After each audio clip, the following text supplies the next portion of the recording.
Hello everyone, this is Maitri Bhardwaj and today is the 1st of Jan. So first of all, Happy New Year to everyone whoever is watching this video. So today I'm going to start with this new chapter, chapter 18, Body Fluids and Circulation. So let's start. It's written over here. You have learned that all living cells have to be provided with nutrients, oxygen and other essential substances.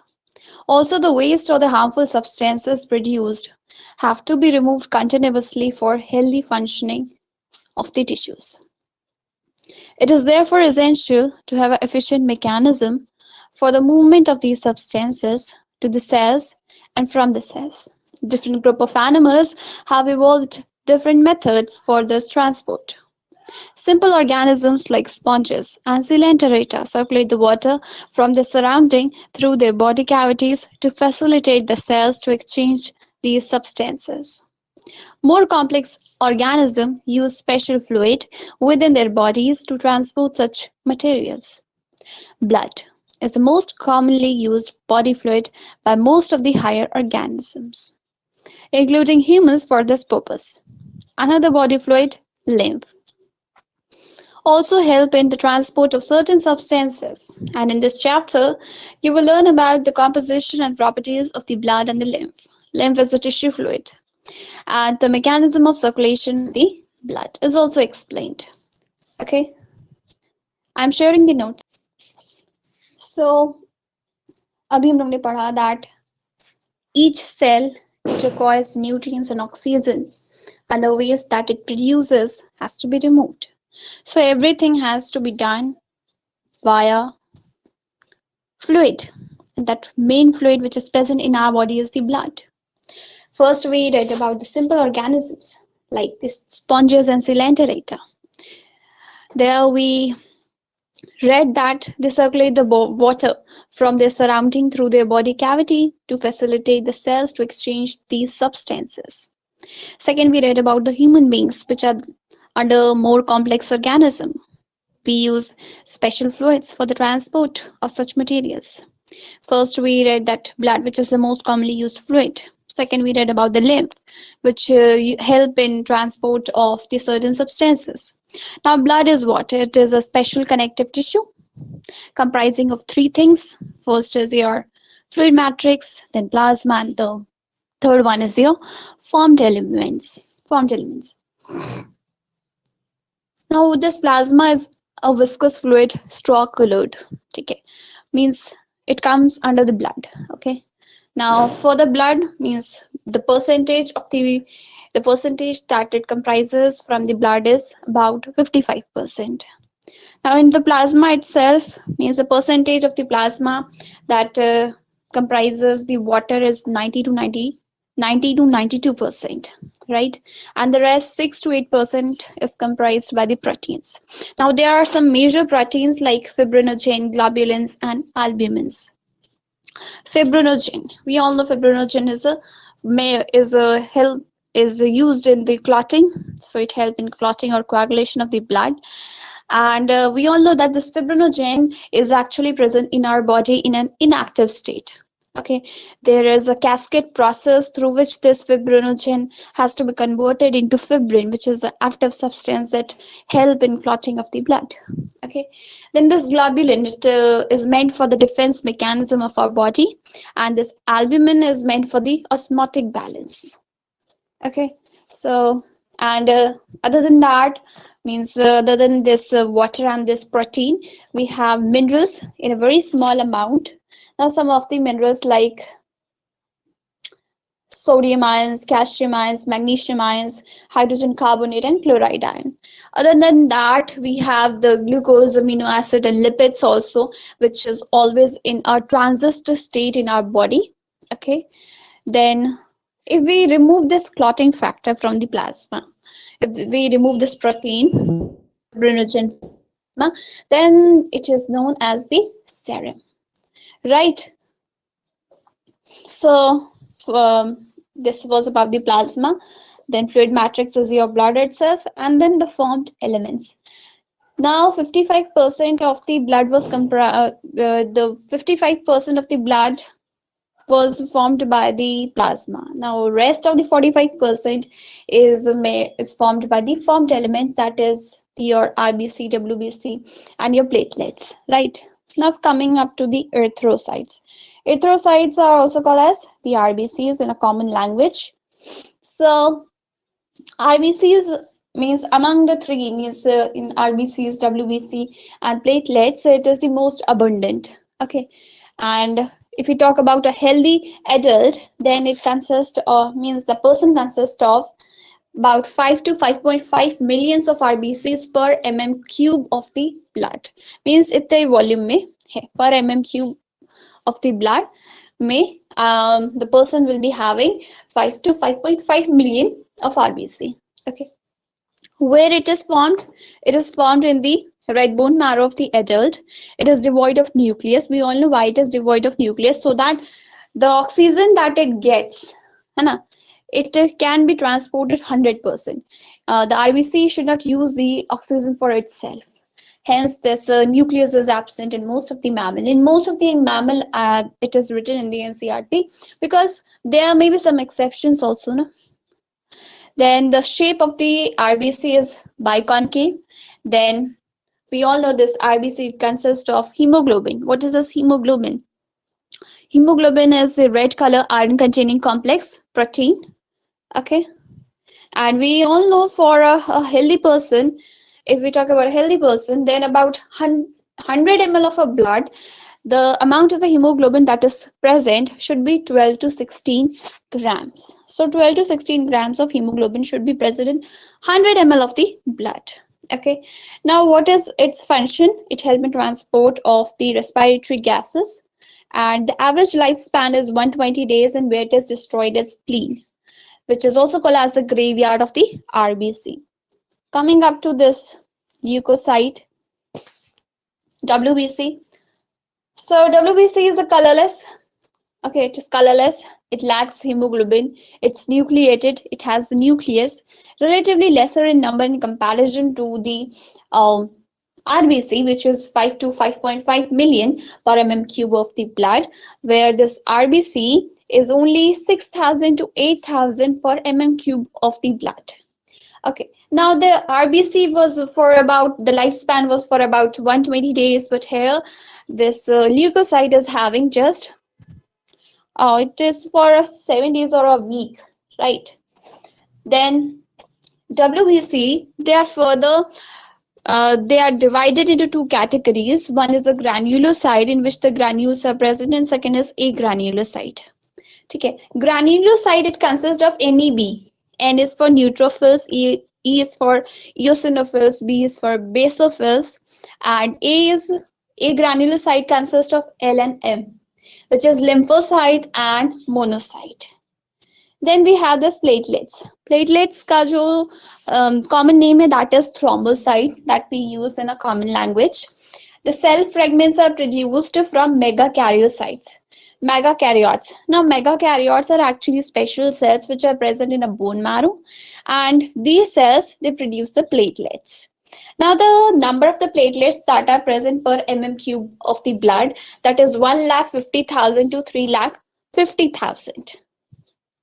If we have to compare the amount on the basis of the amount ki kaun zyada hai, then we will say that RBC is the first, then platelets, and then the WBC.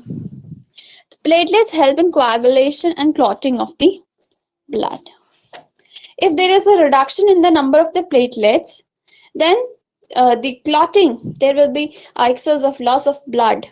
So there will be a clotting disorder, right? Then talking about the properties of those granulocytes and agranulocytes that I have mentioned earlier. First is the neutrophil. Neutrophil is the most abundant cell, and it is comprises the WBC about 60 to 65% of WBC, total WBC. The function of neutrophil is phagocytic cell. It destroys the foreign organisms that enters the body. Eosinophil, comprising only 2 to 3% of the WBC. इसका function है to resist the infection associated with the allergic reaction. ठीक है. Then basophil, which is present in a very least amount, 0.5 to 1%. It secretes the histamine, serotonin, and heparin, right? And it involves in a inflammatory reactions. Agranulocytes may first is a monocyte which comprises 6 to 8% of WBC, and also it has the same nature. Phagocytic cells are there, and they destroy the foreign organism that enters the body. And the next one is the lymphocyte. Lymphocyte is 20 to 25%, and it is of two types, B and T types. Both are actually responsible for the immune response of the body, right? Then we have this clotting of the cascade reaction, which is given in the NCERT. That first, this prothrombin in the presence of thrombokinase is converted into thrombin, and then this thrombin act as a catalyst for conversion of fibrinogen to fibrin. Now this fibrin is a network of thread-like structure, okay, that is responsible for the clotting or the coagulum. Now firstly, for the clotting there must be some injury or the trauma. Now this injury or trauma, it will initiate the release of certain clotting factors from the plasma. There are about 12 clotting factors which are present in our body, which is not mentioned in the NCERT, and actually 13 are there. Okay, first, second, third, fourth, fifth. Fibrinogen, prothrombin, thromboplastin, calcium ion, Libel factor, then sixth factor, then seventh factor is your stable factor, then anti-hemophilic A, then Christmas factor, stored power factor, then plasma thromboplastin A, then and this there are 12 and 13th one is also there. Okay, now coming to the next topic, the blood groups. As we know that blood of a human being differ in certain aspects through it appears to be similar. Various types of grouping of blood has been done. Two such groupings are done. One is the ABO grouping and second is RH grouping. ABO grouping में क्या है? The ABO grouping is based on the presence or absence of the two surface antigens. What are surface antigens? They are the chemicals that can induce the immune response on the RBC, namely A and B. Similarly, the plasma of the different individuals contain two natural antibodies, proteins produced in response to antigen. Okay so एक antigen word है, एक दूसरा antibody. Antigen के response में antibody produce होता है, right? Now the distribution of antigen and antibody in the four groups of the blood A, B, AB and O are given. तुम यहाँ पे देख सकते हो, आप लोग देख सकते हो यहाँ पर कि जो ब्लड ग्रुप A है उसमें जो एंटीजन प्रेजेंट होगा on the surface will be A, right? यहाँ पे ए प्रेजेंट है. उसके रिस्पॉन्स में जो एंटीजन, जो एंटीबॉडी प्रोड्यूस होगा प्लाज्मा में, दैट इज एंटी-बी. ठीक है, एंटी-बी विल बी प्रोड्यूस्ड. मतलब ये एंटीबॉडी है उसके अगेंस्ट में. ठीक है, तो अगर इस जो ए ग्रुप का जो पर्सन है उसको जो डोनेट करना मीन्स उसको कौन डोनेट कर सकता है blood? Who is liable to donate? I mean to say, who will be the correct person to donate the blood to this person A blood group? That will be A and O. O, we know that it is a universal donor because it does not contain any antigen, right? So कोई antibody produce नहीं होगा ना. ठीक, तो then उसी तरीके से B पे जो एंटीजन है that is B. The antibody which is will be present in the plasma NDA and the donor group should be B or O. ठीक है, AB के लिए क्या है? The antigen which is present is A and B. The antibodies that will be present in the plasma is no antibodies, and then the donor group is AB, A, B and O. So क्योंकि इसमें कोई antibody ही नहीं produce होगी, no antibody is produced, in response to the antigen. Hence, this AB is a universal recipient. ठीक है, and this O, because the antigen is absent, nil, so antibodies that are present is in the plasma is anti A and B, and the donor group is O. ठीक है. So from the above mentioned table, it is evident that the O blood group can donate to the person with any blood group, and hence O group individual is called as universal donor. पता है जब exam होता है ना NEET का, तो उसमें question पूछता है कि ओ में भी कौन सा होना चाहिए, ठीक है, which blood group means O negative और पॉजिटिव. ठीक है, तो हमें पता होना चाहिए कि ओ नेगेटिव जो होता है, ओ नेगेटिव वो होता है यूनिवर्सल डोनर, क्योंकि उसमें आरएच फैक्टर एब्सेंट होता है. ठीक है, okay.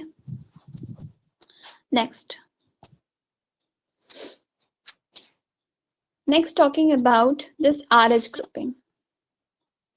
Another antigen, the RH antigen, similar to one present in the rhesus monkey, hence RH, is also observed on the surface of the RBC of majority, nearly 80% of the humans.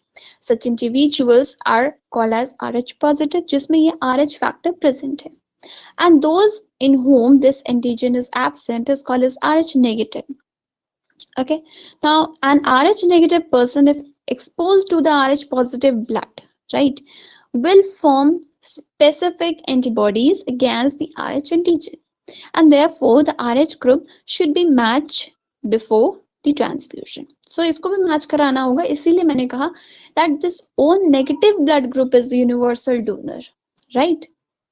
Okay, a special case of RH incompatibility इसका. Now RH incompatibility में क्या होता है? If a pregnant mother is there whose blood group is means whose blood contains no RH factor, ठीक है, RH negative blood है pregnant mother का and RH positive है for this fetus, तो इससे क्या होगा that जो RH antigen है of the fetus does not get exposed to the RH negative blood of the mother in the first pregnancy, because उसमें placenta की वजह से दोनों की जो bloods हैं वो separated है.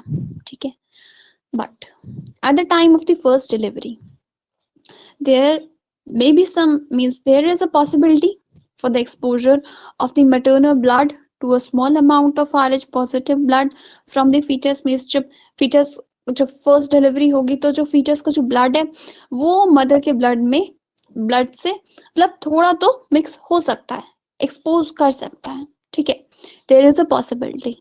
अगर वो एक्सपोज कर रहा है तो जो मदर का ब्लड है उसमें एंटीबॉडीज फॉर्म होनी स्टार्ट हो जाएंगी अगेंस्ट द आरएच फैक्टर.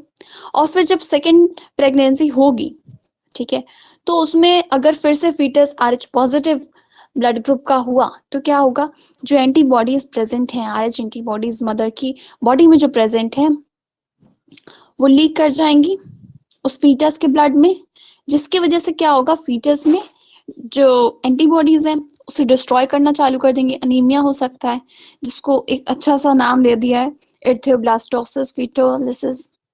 इसीलिए जब फर्स्ट प्रेगनेंसी मींस जब फर्स्ट डिलीवरी होगी मदर की, तो डॉक्टर्स क्या करते हैं at the time of the pregnancy, they give anti Rh bodies to the mother.